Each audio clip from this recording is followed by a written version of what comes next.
ներկայացել է պետական բյուջեն եւ ազգային ժողովը կապից երկուշաբթի պատրաստվում է քննարկել այդ բյուջեն եւ երեկից հնարավորություն ունեցել մամուլում որ դրա կարիք չկա ես կարող եմ դες նաեւ հիմնավորել թե ինչ չկա որ ազգային ժողովի բյուջեն քննարկել որտեղ բյուջեն ոչինչ չկա դա է հիմնավորել առաջինն է տնտեսական վիճակի գնահատականը իմ կողմից եւ նաեւ մեր հանձնաժողովի կողմից մենք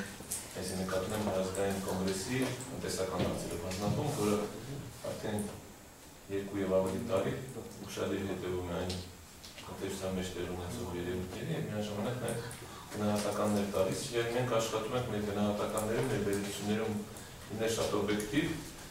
որպես ընդդիմություն իրավունք ունենք նաեւ ավելի պոպուլիստական։ Նույնը վերաբերում է նաեւ այդ թանկացումներին, որ ակնկալվում է, ասում են, որ պետք է գազի թանկացում լինի։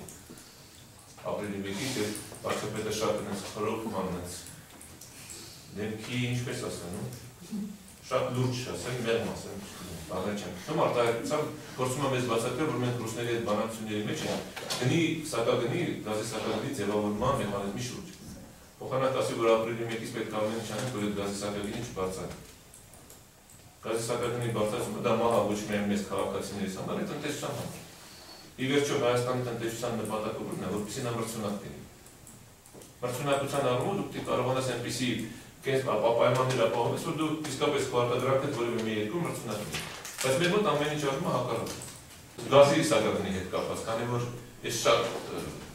այդ հարցը իսկապես դիտում եմ, որ մեր իշխանությունները ոչ միայն արհամարհեցին, այլ ընդհանրապես տնտեսությունը քանդեցին վերջնականապես, մեր նկարի, մեր ելույթը։ Նրանք կարող են ամեն ինչ անել, որ գազի սակագնի բարձրացում նման ձևով պետք չունենար։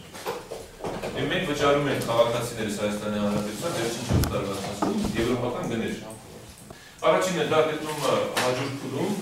աստորեն այստեղ մեր փաստաբանների կողմից արդեն հայցը ներկայացվեց, եւ մենք այստեղ ամենակարևոր կարգավանը, այսպես ասեմ, մեզ համար նա, որովհետեւ մեզ թույլ տան ոչ թե գրավոր բանավեճով մենք հարցը լուծենք, այլ իսկապես նորմալ դատական պրոցես լինի, եւ այդտեղ հանրային քննարկման հնարավորությունները մենք կարող ենք հիմնավորել։ Ես նորից եմ կրկնում, հիմա կարող եմ ապացուցել, ասել, նորից հիմնավորել, որ գազի սակագնի բարձրացումը հիմնավոր չի եղել։ Դա գործարք է եղել իշխանությունների եւ հայրենիքի միջեւ։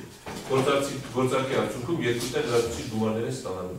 Նորից եմ ասում, գրեք, խնդրում եմ ներկայացրեք, մենք հետ բացատրենք, հասկացնենք, որ մենք Հայաստանի Հանրապետության քաղաքացիներս, որոնց միջին կենսամակարդակը մի քանի անգամ զիջում է եվրոպական երկրների միջին կենսամակարդակի, վճարում ենք եվրոպական սակագներով գազի համար գումար։ Դա անընդունելի է։